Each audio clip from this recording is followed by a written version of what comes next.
Are you only creating blog posts when most of your competition is dominating short form video, long form video, and social media in general? Here's the truth. Different people just love consuming content in different formats. The question you need to ask yourself is, are you providing the information and helping them on the platforms that they are? If you're not, listen to the rest of this. So let's start by defining what multi-format content is and why it is actually important. If you simply think about it, it is actually fairly simple to understand. You want to take content and turn it into formats that are easily digestible for people where they are interacting. You want to make sure that you create pieces of content that shows consistency in the messaging across multiple platforms. So the easiest way to do that is to start with a core piece of content, say, for example, the detailed blog post. Usually there's a lot of research that goes into that. You put in some time to make sure that your facts are correct, and you provide a very extensive piece of content with this blog post. Now, in that blog post, there's a lot that you can pull out and you can use in different formats. And turning parts of that into videos, turning parts of it into infographics, turning it into newsletters gives you one piece of content that is suddenly becoming a wealth of information that you can use across different platforms to actually interact with people where they spend their time. The biggest benefit of all of this is that you reach so many more people with this. You just think about it. During a normal day, you might be spending time on Google, searching, having a look at some results. You might pick up your phone, be on YouTube, go through a video or two or three or five or 10. Then you jump over to TikTok a little later during the day. Then you're on Facebook or Instagram, just seeing what everybody's up to. Then you go to LinkedIn because you're hunting for a new job.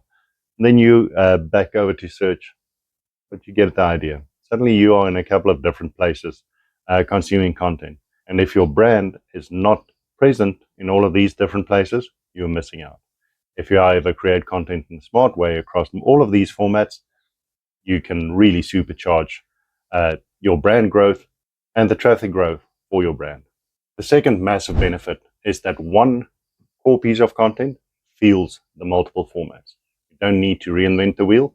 You do one piece well, and it can be in any possible format, and then you can repurpose it for the other formats. Doing it in that way leads us to our third benefit, where you can really build a lot of trust and authority around the topics that you're covering. So if you are present across all of these different formats and a person is interested in what you have to offer, they will see you popping up again and again and again. And if they see a brand again and again and again, that brand recall increases, trust increases, and the likelihood of you getting the sale and then repeat sales after that goes up exponentially. The fourth benefit has to do with the customer journey. The customer journey hasn't been something that is linear for quite some time. People jump all over the place. They go and search, click on an organic search result. Then they go and forget about it. A few days later, they get an ad on a third-party website. They click on that and they leave. Then they see your brand popping up in social media a few times. And then they go back to search and they might interact with you and it can turn into a sale. So the whole journey is different for different people. And if you are on all of these different platforms, you've got the biggest possible chance of interacting with somebody multiple times so that you can get them hooked on your brand. Something that people often forget is the fifth benefit, is where you maximize the return on investment of one piece of content. Because there's a lot of time and effort that goes into making sure that you have a solid piece of content. But if you've got a solid piece of content, it doesn't mean it needs to be confined just to the one format.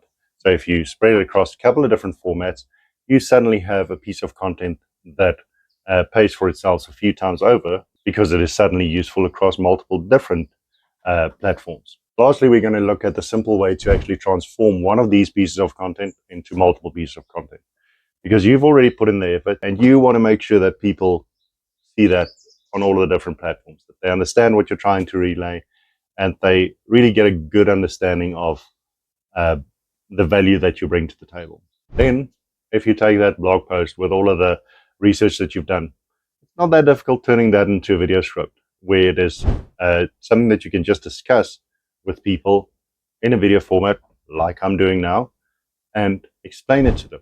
If you simply explain it to them in that video, that helps them.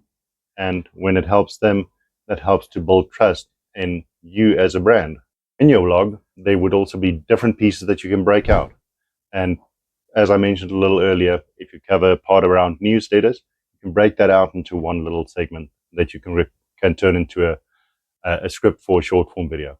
Another one can be around how to create infographics. Another one can be on how you can create scripts. You can actually break it into a couple of different pieces that you can turn into short form video and use it across multiple platforms. Just remember to schedule that out so that you actually have it stretching for most of the month. Then you can create an infographic, or actually multiple infographics from it.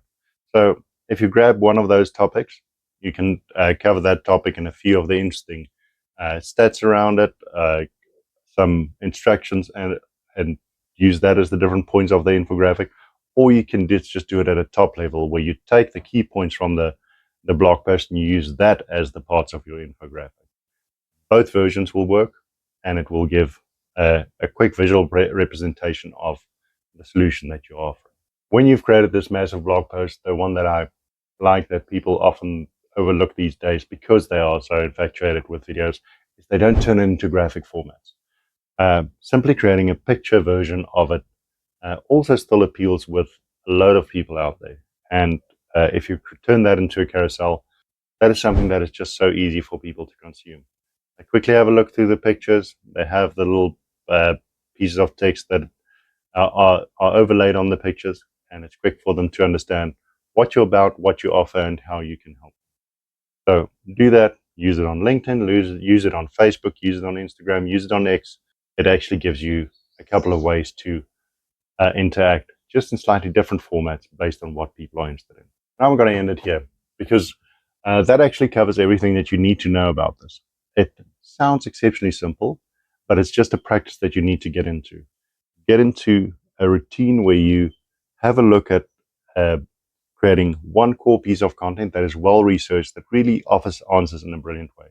Then once you've got that one core piece of content, repurpose it in the ways that I've mentioned. If you repurpose it in the ways that I've mentioned, you increase the reach of your brand, you build trust, you build authority. And if you do that with consistency, you'll be winning at this.